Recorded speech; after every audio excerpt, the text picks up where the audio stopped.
উপস্থিত আমাদের গজারিয়া উপজেলা সাব রেজিস্ট্রারের ভেন্ডরবৃন্দ, আসসালামু আলাইকুম।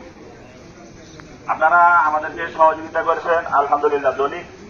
দলিল লেখক বৃন্দ উপস্থিত, আপনাদের অবগতির জন্য জানানো যাচ্ছে যে আমাদের দলীয় নির্দেশনা আসছে এবং আমাদের মুন্সিগঞ্জ জেলা বিএনপি সংগ্রামী সদস্য সচিব জনাব কামরুজ্জামান রতন ভাই আমাদের নির্দেশ দিয়েছেন যে আমাদের এখানে যে রেজিস্ট্রি অফিস আছে এইখানে যেন কোন ধরনের চাঁদাবাজি না হয়, এটা আমাদের খেয়াল রাখতে বলেছেন।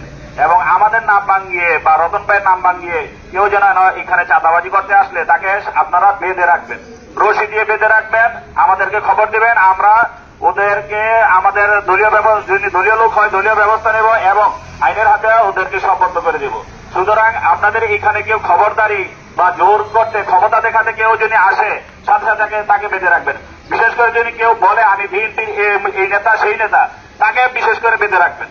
তার জন্য আমরা দলীয় ব্যবস্থা নিতে পারবো ইনশাআল্লাহ। এবং আমাদের কেন্দ্র থেকে সেন্ট্রাল থেকে আমাদের দেশনায়ক তারেক রহমানের নির্দেশনা যে কোথাও কোনো চাঁদাবাজি চলবে না, কোনো দুর্নীতি, কোনো অপকর্ম চলবে না, দলের সুনাম ক্ষুণ্ণ হবে এরকম কোনো কাজ করা চলবে না।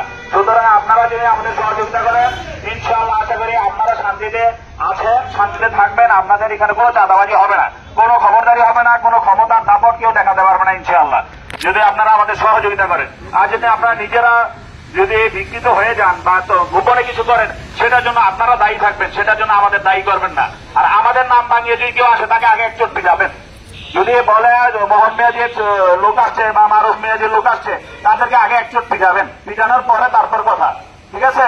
তো আপনারা থাকেন ইনশাল্লাহ। আপনারা দোয়া কামনা করতেছি এবং আপনাদের কষ্ট দেওয়ার জন্য আন্তরিকভাবে দুঃখিত।